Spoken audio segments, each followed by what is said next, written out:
আসসালামু আলাইকুম। আশা করি সবাই ভালো আছেন। আমার পেজে নতুন গল্প পেতে চাইলে ফলো দিয়ে পাশে থাকবেন। গল্প শুরু করা যাক। শীতকাল।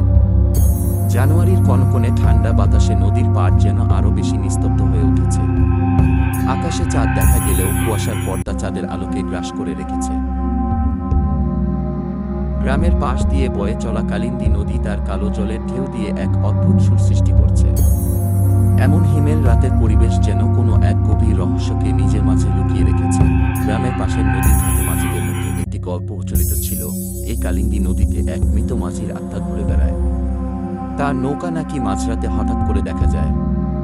বলা হয় কেউ যদি সেই নৌকায় উঠতে যায় সে আর ফিরে আসে না। তবে এই গল্পকে অনেকেই কুসংস্কার বলে উড়িয়ে দেয়। গল্পের নায়ক রাহাত। রাহাত ছিল এক তরুণ মৎস্যজীবী। তার সাহস ছিল গ্রামের অন্য সবার চেয়ে বেশি।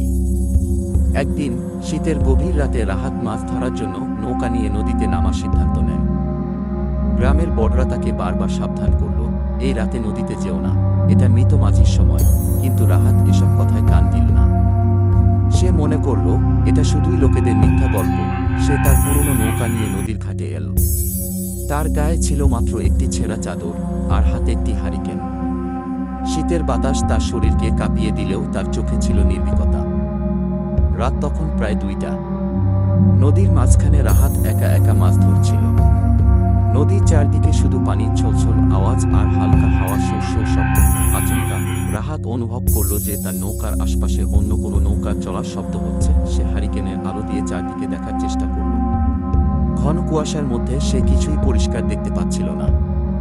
কিন্তু দূরে একটি নৌকার আবছা অবয়ব দেখতে পেল। নৌকাটি অদ্ভুত ছিল। সেটা কোনো সাধারণ নৌকা নয়। নৌকার মাঝখানে একটি কালো ছাউনি ছিল আর নৌকার মাথায় ছিল এক ধরনের কুয়াশায় ঢাকা আলো। রাহাত চিৎকার করে জিজ্ঞেস করল, কেউ আছে? এই মাঝরাতে নদীতে কোনো উত্তর এলো না। তবে নৌকাটি ধীরে ধীরে রাহাতের দিকে এগিয়ে আসতে লাগল। নৌকাটি রাহাতের একদম কাছাকাছি এসে থামল। রাহাত দেখতে পেল নৌকার উপরে এক বৃদ্ধ মাঝি বসে আছেন।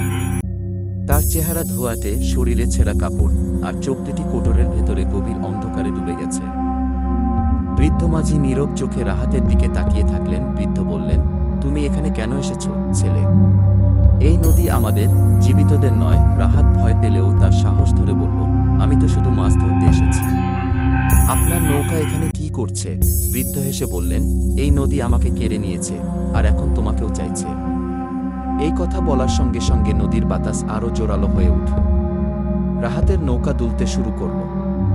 বৃদ্ধ মাঝি এক অদ্ভুত হাহাকার করে হেসে উঠলেন। রাহাত তৎক্ষণাৎ নৌকার দাগটি ধরে নদীর পাড়ের দিকে ছুটতে লাগল। কিন্তু বাতাস এত জোরে বইছিল যে তার নৌকা এগোচ্ছিল না।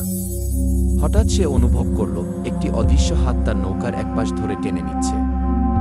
রাহাত প্রাণপণে চিৎকার করল, বাঁচাও, কেউ আমাকে বাঁচাও। কিন্তু তার চিৎকার শীতল বাতাসের শব্দে হারিয়ে গেল।